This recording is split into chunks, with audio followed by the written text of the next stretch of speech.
Hello and welcome to International Finance. My name is Tanweer and I'm your instructor for this course. In International Finance, you'll be learning about how money flows around the world, the practical implications of all those money flows for managers. I believe this course will be essential learning for people who are finance majors who are interested in careers in finance. And I think it will be extremely useful for people who are studying business or economics but have other interests, for example, in marketing or general management. So I think this will be an important course for you, whatever your major interests are. In this introductory module, we'll be talking about some basic topics, things that you really need to understand to start getting a grip on international finance. We'll start with the balance of payments accounts. Now, you've probably met the balance of payments accounts before in other courses, probably in macroeconomics. And it's something that confuses many students. Many students don't really understand how the balance of payments accounts work. I know that from my own experience. When I first learned about the balance of payments, I really had no idea what was going on. I hope I will find a way of curing that confusion, and by the end of this module, you will have a clearer understanding of how the balance of payments accounts works. You will have a number of readings, including a chapter of the course textbooks, as well as some readings from and some videos from Ginkgo Tree, which is all explained in the module guide. So please read that very carefully. So as I say, I hope you will understand the balance of payments once we've been through this first module. And I'd like you to also be able to understand it not just in the sense of understanding the accounts, but also have a deeper understanding. In other words, I hope you'll be able to discuss the meaning of balance of payments. It's a very controversial subject in economics, particularly when we talk about current account balance deficits or current account deficits. You could have different opinions on that. Some would say it's a good thing, some would say it's a bad thing, some would say it depends. Sometimes it can be a good thing, sometimes it can be a bad thing. And I want you to be able to form your own opinions and defend them in the discussion that we'll have for this module. And I want your opinions to be guided by your reading, whatever your opinions end up being. That's of course entirely up to you. Of course, balance of payments or current account, particularly current account deficits, are very often confused with government budget deficits, and of course they're very different things. The balance of payment measures transactions everyone in a country has with the rest of the world. So a current account deficit means that everyone, including governments, people and businesses in that country together as an aggregate, are spending more than they are earning in a particular year. The budget deficit means that the government of a country is spending more than it's receiving in tax revenues in that year. So very different things. Sometimes a budget deficit and a balance of payments and a current account balance deficit goes together.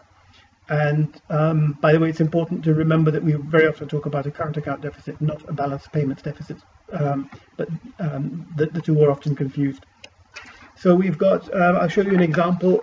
America's, if you can see that, America's balance of payments, or the current account part of America's balance of payments, the deficit goes up and up and up between 1996 and 2006, and you've got the current account balance going deeper into the red at the same time. So actually the United States between 1996 and 2006, that's an example, have a budget deficit, the government spending more and more and more compared to what it's receiving in tax revenues, and the current account, the whole country, is importing more from abroad than it is exporting. So you've got these two deficits. The idea of twin deficits is that these deficits are in some way connected, and this can happen sometimes. This apparently did happen. What's the connection? So America as a country is spending more on things and services, goods and services from abroad than it's receiving.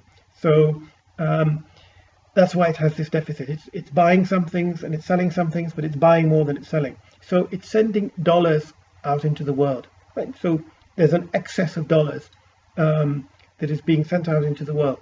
Now, what's happening to those dollars? Those dollars are coming back to America on the capital account. So the balance of payments, as you will understand, has, or as I hope you will soon understand, has a current account and a capital account. What goes out on the current account comes back in the capital account. So these dollars are coming back. Foreigners, non-American entities, sometimes governments, sometimes companies, sometimes individuals, are buying assets in the United States. What assets are they buying? They're buying government bonds.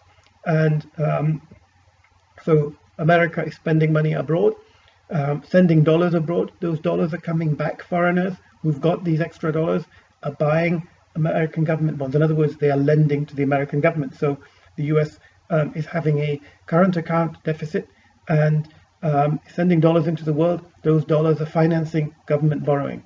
That is the idea of the twin deficits. It's more complicated than that, and you'll be reading about that in some articles that you'll find on Ginkgo-tree. But that's the basic idea.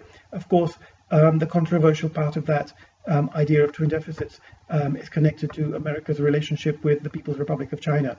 America has a very big trade deficit with China, and that the trade deficit is part of the current account deficit. So America sells a lot less to China than it buys from China. And the Chinese central bank, the Chinese government, have accumulated a vast supply of dollars. And those dollars they use to buy American government bonds, in other words, to lend to the American government. And that is something that you will also be reading about in this module. So that's the idea of the twin deficits. We'll also be talking about or reading about the foreign exchange market. The foreign exchange market is, as you will find out if you don't already know, not a physical market. It's not a physical place where people meet and buy and sell. It's very much a virtual market. In a certain sense, it's the biggest market in the world, perhaps the biggest market in history. The overall volume of foreign exchange transactions that take place in any day is on average just over $5 trillion worth of trading. So quite a big market. In another sense, quite a small market. The number of people involved, the number of banks, institutions involved is actually quite small. So it's not a huge market in that sense. Then, so that's the foreign exchange market. Maybe some of you will end up as traders in the foreign exchange market. It's a very lucrative job, but I'll warn you, it takes tough nerves. So it's quite a stressful job as well. And of course, there are different views which I expect, or I hope you'll be able to discuss during this module on the foreign exchange market. Some people would say the market functions as essential oil for the wheels of international commerce. Others would say it's worthless speculation, mostly even gambling. So you'll have a lot of controversy to talk about there. On top of all that, in the last couple of years, there have been some serious allegations that some of the major banks in the world have been secretly manipulating the foreign exchange market.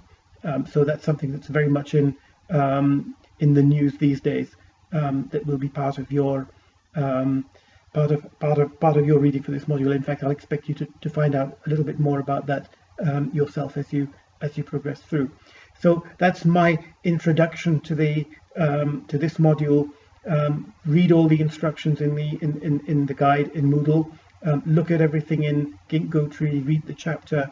There isn't a written assignment for this module. There will be for the next module, but I do expect you to be very active in the discussions and to understand really the basic building blocks of international finance. I hope you enjoy the next 3 weeks. Bye-bye.